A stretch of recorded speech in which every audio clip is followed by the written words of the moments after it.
Assalamualaikum warahmatullahi wabarakatuh. Yang terhormat Ibu Cindy Claudia Putri selaku dosen pengampu mata kuliah Digital Auditing 2 kelas AK 705. Perkenalkan saya Deni Olivia Dwi Lestari akan melakukan presentasi terkait dengan bab pengujian substantif terhadap saldo kas. Materi ini disusun secara berkelompok yang terdiri dari Kak Eifamia Verika Fasti, Kak Muhammad Agung Sasono Ragil, saya sendiri Deni Olivia Dwi Lestari, dan Kak Rahmatul Rizky. Untuk bab pembahasannya terdiri dari 4 subbab. Yang pertama yaitu deskripsi kas, yang kedua, prinsip akuntansi berterima umum dalam penyajian kas di neraca, yang ketiga, tujuan pengujian substantif terhadap kas, dan yang keempat, program pengujian substantif terhadap kas.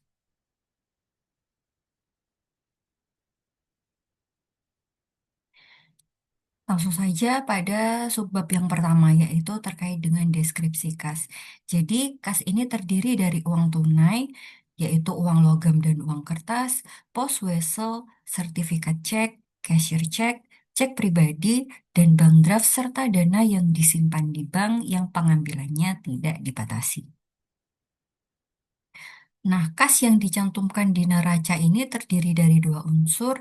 Yang pertama adalah kas di tangan dan yang kedua yaitu kas di bank. Di mana kas di tangan perusahaan ini terdiri dari penerimaan kas yang belum disetor, uang tunai, pos wesel, sertifikat cek, kasir cek, cek pribadi, bank draft, dan dana kas kecil atau petty cash. Sedangkan kas di bank merupakan simpanan berbentuk rekening giro atau demand deposit dan tabungan yang tidak dibatasi penggunaannya. Kemudian subbab yang kedua yaitu terkait dengan prinsip akuntansi berterima umum dalam penyajian kas di neraca. Jadi prinsip akuntansi berterima umum atau PABU merupakan sebuah panduan dan standar resmi acuan dalam penyusunan laporan keuangan. Nah, di Indonesia sendiri, PABU ini diterapkan melalui PSAK atau Pernyataan Standar Akuntansi Keuangan yang disusun oleh DSAK atau Dewan Standar Akuntansi Keuangan.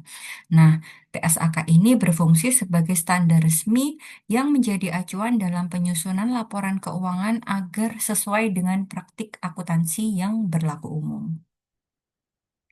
Untuk prinsip akuntansi berterima umum terkait dengan penyajian kas di neraca perlu mengikuti beberapa prinsip dan konvensi dasar sebagai berikut. Yang pertama yaitu prinsip pengakuan dan pengukuran atau measurement. Nah, pada prinsip ini, kas diukur dan disajikan sebesar nilai nominal atau face value. Misalkan, nilai uang tunai senilai 1 juta rupiah harus disajikan sebesar 1 juta rupiah. Apabila ada mata uang asing yang termasuk dalam kas, harus dikonversi ke mata uang pelaporan. Misalkan, pelaporannya menggunakan mata uang rupiah, maka harus dikonversikan ke rupiah menggunakan kurs tengah bank sentral. Dalam hal ini yaitu Bank Indonesia pada tanggal neraca. Kemudian prinsip yang kedua yaitu prinsip penyajian atau presentation, di mana kas dan setara kas ini disajikan dalam neraca pada bagian paling atas dengan judul kas dan setara kas, karena kas ini merupakan aset lancar dengan likuiditas paling tinggi. Kemudian prinsip yang ketiga yaitu prinsip materialitas atau materiality. Nah, pada prinsip ini kas dengan nilai material harus dipisahkan dari kas lancar dan disajikan dalam item yang terpisah. Misalkan, terdapat kas untuk dana pelunasan utang jangka panjang atau kas di cabang yang sedang dalam likuidasi harus dipisahkan dari kas lancar dan disajikan sebagai aset tidak lancar. Prinsip yang keempat yaitu prinsip pengendalian internal dan penyajian wajar. Jadi, mengingat risiko penyalahgunaan kas yang sangat tinggi, perlu pengendalian internal atas kas dengan penyajian yang wajar dan transparan. Di sini ada contoh penyajian kas dalam neraca dari PT ABC per Desember 2025. Apabila kita lihat, terdapat juga catatan atas laporan keuangan terkait dengan kebijakan akuntansi satu, kas, dan setara kas, di mana pada kas dan setara kas meliputi uang tunai di kas dan giro bank dan rekening giro bank, serta investasi jangka pendek yang sangat liquid dengan jatuh tempo asli 3 bulan atau kurang dari tanggal perolehan. Nah, pada CALK ini berdasarkan dari Pabu, yaitu kas disajikan pada bagian paling atas neraca sebesar nilai nominal. Kemudian terdapat juga catatan terkait dengan saldo kas yang dibatasi penggunaannya, yaitu terkait dengan jaminan atas kontrak sewa. Nah, pada akun kas ini, nilai dengan material disajikan dalam item lain, yaitu aset tidak lancar, dilengkapi dengan penjelasan seperti pada CALK. Subbab yang ketiga yaitu terkait dengan tujuan pengujian substantif terhadap kas. Di sini terdapat 6 tujuan dari pengujian substantif. Yang pertama yaitu memastikan keberadaan kas. Yang kedua memastikan hak kepemilikan kas. Yang ketiga memastikan kelengkapan pencatatan kas. Yang keempat memastikan penilaian kas yang tepat. Yang kelima memastikan penyajian dan pengungkapan yang wajar. Dan yang keenam, mendeteksi salah saji akibat kecurangan.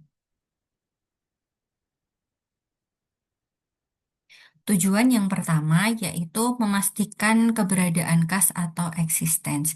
Jadi, tujuan pengujian substantif ini memastikan kalau saldo kas yang tercantum di neraca ini benar-benar ada secara nyata pada tanggal laporan keuangan. Jadi, kas di bank maupun kas kecil itu bukan hanya angka di laporan, tetapi harus didukung oleh bukti nyata, misalkan seperti saldo bank dan uang tunai fisik. Tujuan yang kedua yaitu memastikan hak kepemilikan atas kas. Di sini, pengujian ini memastikan bahwa kas yang dicatat merupakan hak perusahaan, bukan kas milik pihak lain atau kas yang penggunaannya dibatasi. Jadi pengujian ini penting supaya laporan keuangan tidak memberikan gambaran likuiditas yang keliru. Tujuan yang ketiga yaitu memastikan kelengkapan pencatatan kas. Jadi, auditor juga memastikan bahwa tidak ada penerimaan atau pengeluaran kas yang terlewat atau disembunyikan. Karena risiko yang sering terjadi adalah penerimaan kas itu tidak dicatat untuk menutupi penggelapan dan pengeluaran kas yang sengaja tidak dilaporkan. Kemudian tujuan yang keempat yaitu memastikan penilaian kas yang tepat.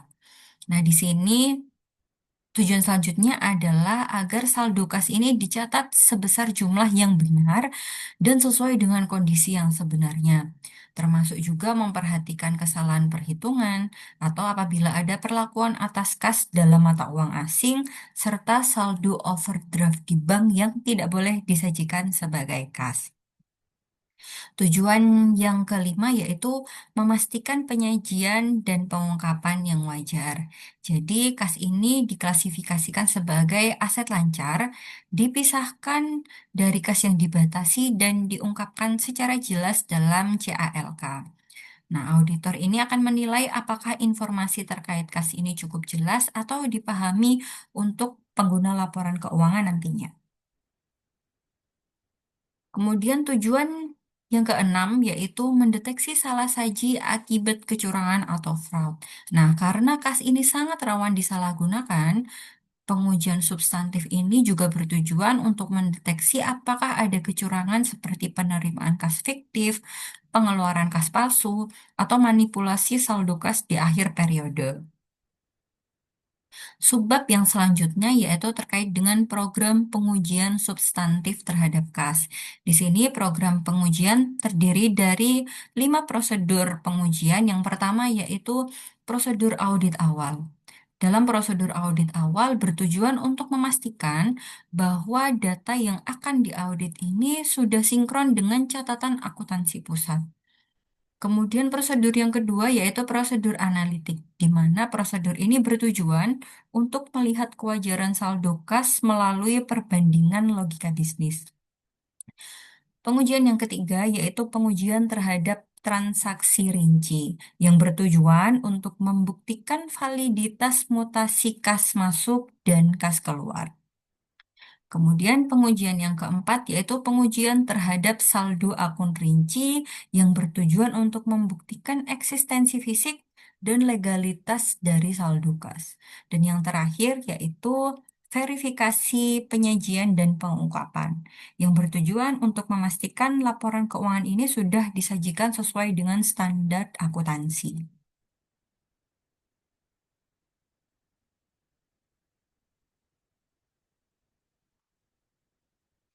Untuk prosedur pertama yaitu prosedur audit awal, auditor ini akan melakukan yang pertama yaitu mengusut saldo awal, di mana auditor akan mencocokkan saldo kas yang tercantum di neraca ke saldo akun kas di buku besar.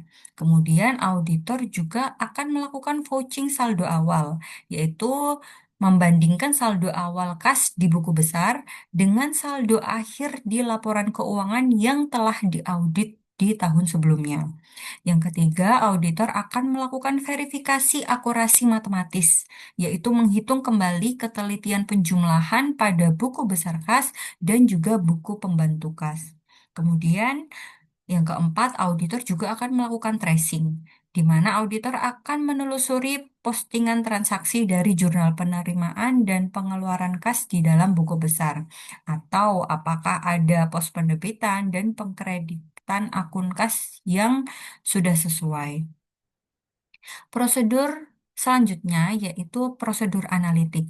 Pada prosedur ini, auditor melakukan yang pertama yaitu perbandingan tren, di mana auditor membandingkan saldo kas tahun berjalan dengan saldo kas tahun lalu untuk mengidentifikasi apakah ada kenaikan atau penurunan kas yang tidak wajar.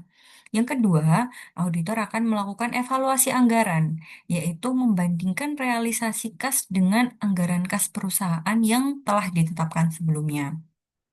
Yang ketiga, auditor akan melakukan analisis rasio, yaitu menghitung rasio kas terhadap kewajiban lancar atau kas ratio dan membandingkannya dengan rata-rata industri dan atau data tahun lalu. Kemudian yang keempat, auditor akan melakukan ekspektasi pendapatan bunga. Di sini, auditor akan menghitung estimasi pendapatan bunga berdasarkan rata-rata saldo bank untuk melihat kecocokan dengan pendapatan bunga yang dicatat. Prosedur pengujian yang ketiga yaitu pengujian terhadap transaksi rinci. Nah, pada prosedur ini, auditor melakukan yang pertama yaitu vouching sampel transaksi, di mana auditor akan mengambil sampel bukti pengeluaran kas, misalnya seperti cek, faktur, atau kwitansi, dan memeriksa otorisasi serta kelengkapan dokumen pendukungnya, misalkan apakah ada atau tidak tanda tangan dari pihak otorisasi yang menyetujui dokumen tersebut. Intinya, untuk membuktikan tidak ada pengeluaran fiktif yang dibuat-buat. Yang kedua, auditor juga akan melakukan uji pisah batas atau cut-off test, yaitu memeriksa transaksi kas beberapa hari sebelum dan sesudah tanggal neraca untuk memastikan apakah transaksi dicatat pada periode yang tepat. Misalkan, di akhir tahun 31 Desember 2025, auditor akan melakukan cek transaksi di tanggal 30 Desember 2025 sampai 2 Januari 2026 dan memastikan kalau transaksi di tahun 2026 tidak dimasukkan di tahun 2025. Kemudian, yang ketiga, auditor juga melakukan pemeriksaan transfer antar bank, di mana auditor melakukan verifikasi terhadap transfer antar rekening bank milik perusahaan untuk mendeteksi apakah ada praktik kiting atau tidak, yaitu praktik pencatatan saldo di dua tempat sekaligus. Pengujian keempat yaitu pengujian terhadap saldo akun rinci, di mana pada prosedur ini auditor akan melakukan yang pertama yaitu pemeriksaan fisik kas atau cash count, yaitu melakukan penghitungan fisik uang tunai di berangkas perusahaan atau cash on hand dan biasanya dilakukan secara mendadak. Kemudian yang kedua, auditor akan melakukan konfirmasi bank dengan cara mengirimkan surat konfirmasi independen kepada seluruh bank yang bekerja sama dengan perusahaan untuk memverifikasi saldo rekening korannya. Yang ketiga, auditor akan melakukan review rekonsiliasi bank, yaitu memeriksa ketepatan rekonsiliasi bank yang dibuat oleh perusahaan, terutama pada akun outstanding check atau cek beredar dan deposit in transit atau setoran dalam perjalanan. Kemudian, yang keempat, auditor akan melakukan pemeriksaan kasir di mana auditor memastikan semua dana kas yang dipegang kasir itu benar-benar milik perusahaan dan tidak tercampur dengan data pribadi.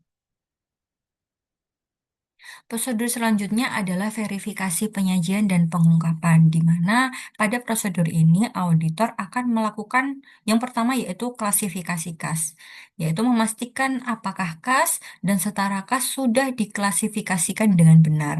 Kemudian yang kedua, auditor akan melakukan pemeriksaan kas yang dibatasi dengan memverifikasi apakah ada saldo kas yang dijaminkan atau dibatasi penggunaannya dan memastikan hal tersebut diungkapkan dalam catatan laporan keuangan.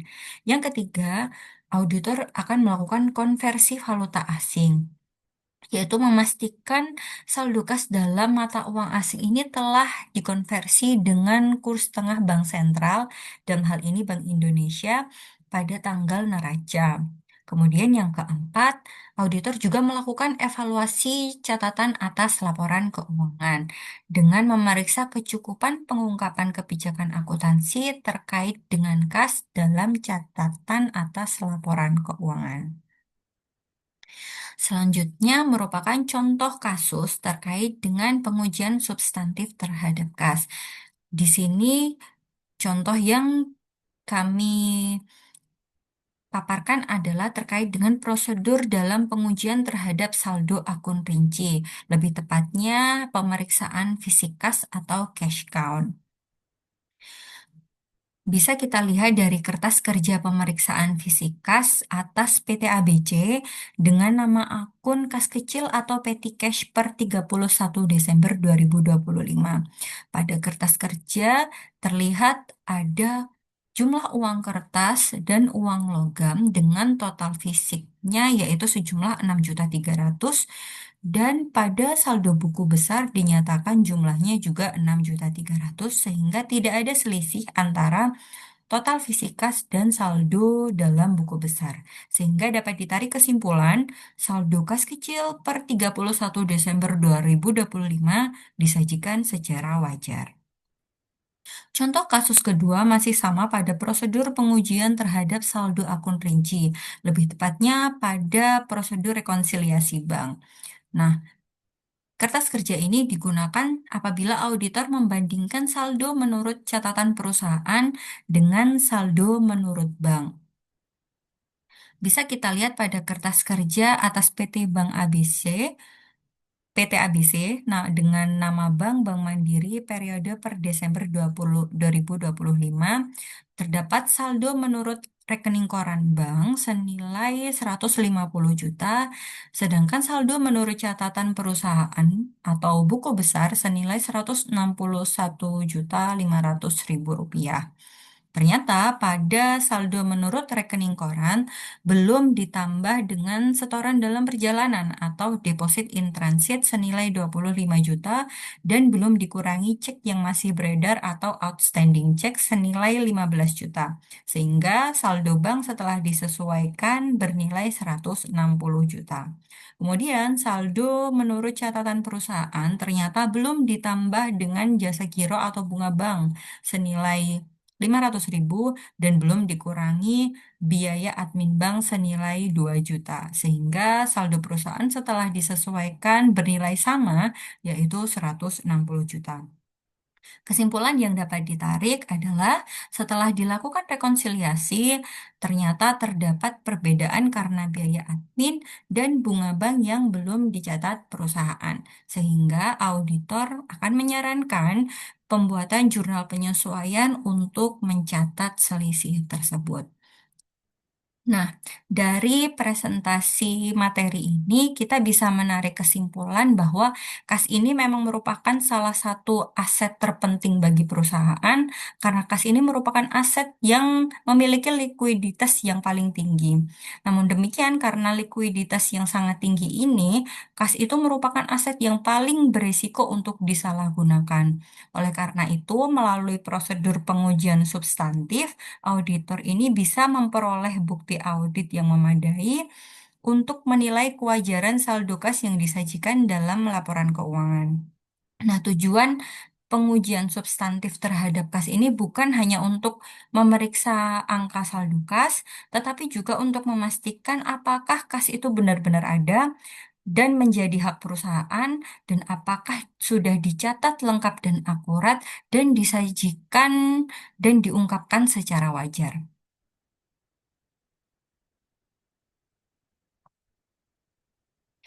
Demikian presentasi dari bab pengujian substantif terhadap saldo kas. Terima kasih atas perhatiannya. Wassalamualaikum warahmatullahi wabarakatuh.